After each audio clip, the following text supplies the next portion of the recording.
Et on reçoit ce soir le président du mouvement national d'Espérance, Monsieur Mohamed. Bonsoir. Merci d'avoir accepté notre invitation tout d'abord. C'est moi qui vous remercie et je salue tous les Algériens et les Algériennes qui nous observent et qui nous écoutent. Vous êtes, comme je l'ai dit, donc le président du mouvement national d'Espérance. Oui. Quel est tout d'abord ce qu'on aimerait savoir? C'est un parti qu'on ne connaît pas beaucoup. Quels sont justement les principes de ce mouvement, monsieur Haas? Alors, oui, c'est un parti mal connu ou peu connu par les citoyens. Il faut se poser la question pourquoi? Pourquoi tout simplement ce parti-là qui a été créé en 1998 dans une période de terreur et d'horreur n'a pas bénéficié les moyens que les autres ont bénéficiés. C'était le seul parti agréé en 1998 avec la nouvelle loi électorale qui dit en clair, vous créez un parti, vous n'avez pas les moyens de vous structurer et d'activer. Voilà. Très bien. La raison. Docteur Hadef, nous, ce qu'on aimerait savoir, on voit beaucoup les partis politiques activer, faire des conférences, organiser des séminaires, donner leur avis. Ce qu'on aimerait savoir, c'est quelle est la position de votre mouvement et pourquoi, nous, en tant que médias, en tout cas, nous n'avions jamais été invités pendant 2 ou 3 ans et même plus à vos conférences. Pourquoi vous n'activez pas et pourquoi votre mouvement n'est pas actif sur la scène politique aujourd'hui? Oui, vous avez raison de dire ça. Votre média n'a pas été invité. Mais par contre, vous pouvez trouver ça sur Internet. J'ai organisé énormément de conférences.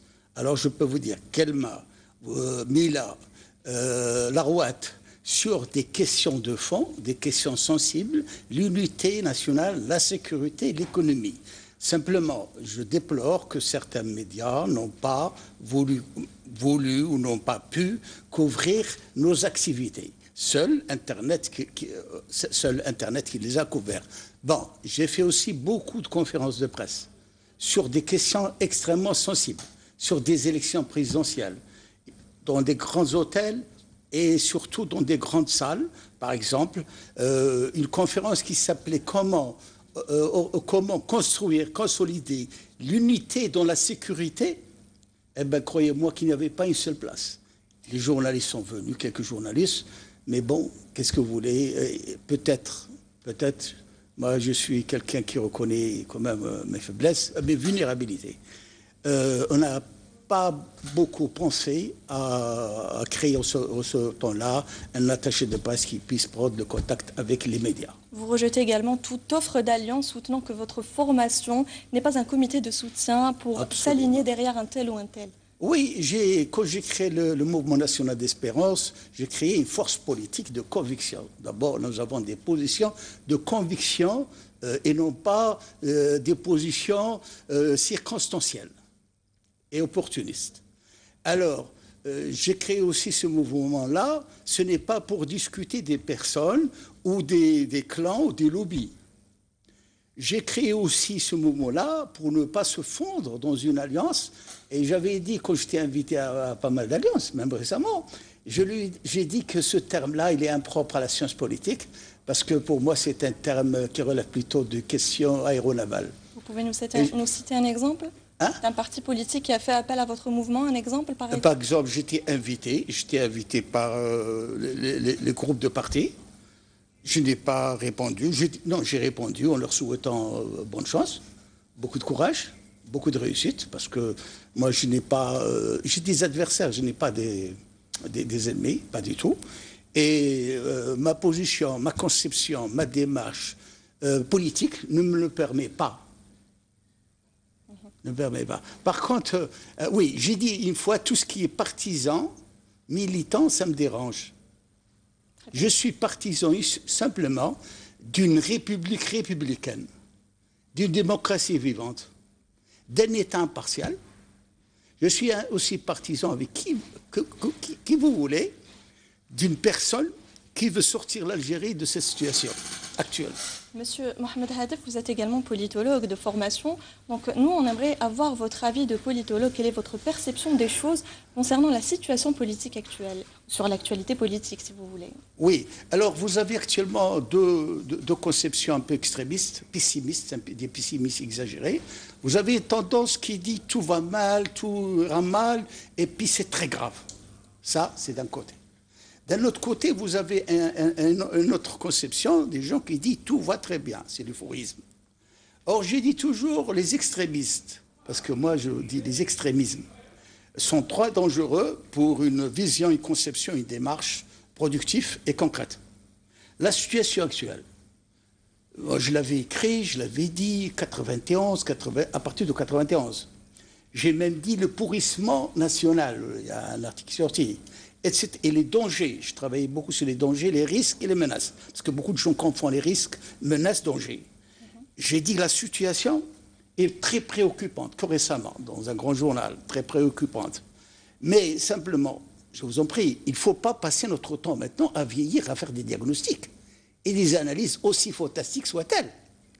Moi, ce qui m'intéresse, et mon mouvement a été créé, et en tant que politologue et politiste, c'est comment sortir notre pays d'une situation inextricable. Comment créer ce besoin de vivre ensemble. Et vous pensez que votre mouvement détient la solution? Oui, une des solutions. Laquelle? Une des solutions, c'est comment créer, je vous dis, un sursaut national républicain. Et on le crée avec quoi? Avec un nouveau système politique républicain, un nouveau régime politique républicain, un État impartial républicain, un État de droit, parce que vous savez parfaitement, le droit, c'est le soubassement de la sécurité et de l'unité d'un pays. Et enfin, une économie prospère, une économie moderne, une économie qui crée, pas uniquement de la croissance, parce que beaucoup de gens peut-être viennent ici vous dire la croissance, mais il y a aussi des fausses croissances. Il y a même des croissances qui appauvrissent un pays, qui créent même le développement du sous-développement. Monsieur Hadef, il y a une polémique autour de l'économie du pays, justement. Certains dirigeants du pays se disent en tout cas optimistes et ils voient une situation économique pas assez inquiétante, en tout cas pas beaucoup. Et d'autres, en revanche, tirent la sonnette d'alarme et disent que la situation est catastrophique et inquiétante. Oui. Quel est votre avis, justement?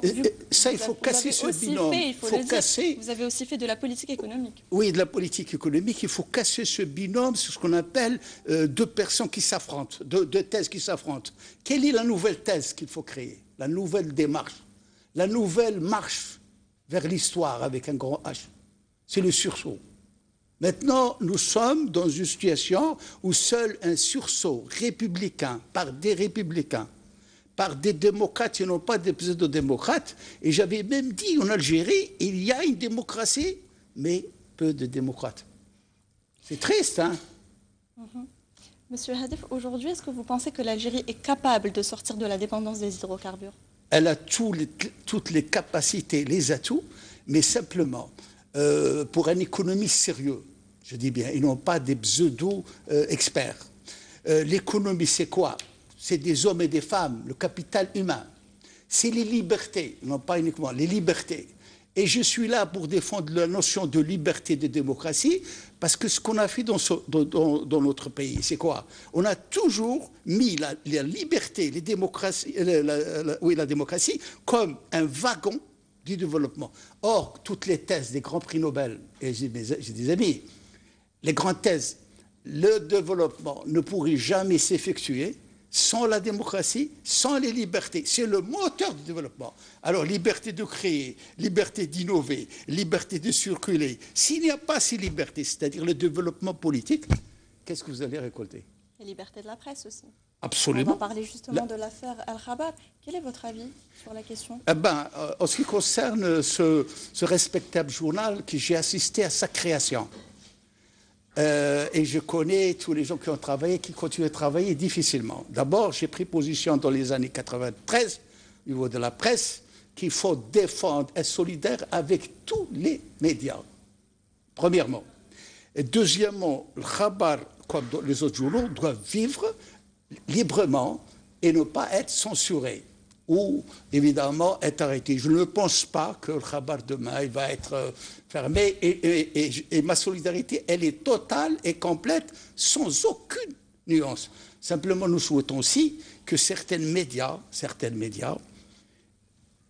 permettent à tout le monde d'accéder, de donner leur opinion, et non pas, parce qu'il y a aussi certains médias qui ont une conception, une attitude, des comportements assez sélectifs.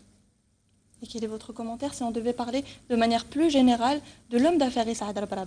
On parlait d'économie, Saad Al-Brab reproche à l'Algérie de lui avoir bloqué beaucoup de projets industriels qui pourraient participer à la relance économique du pays.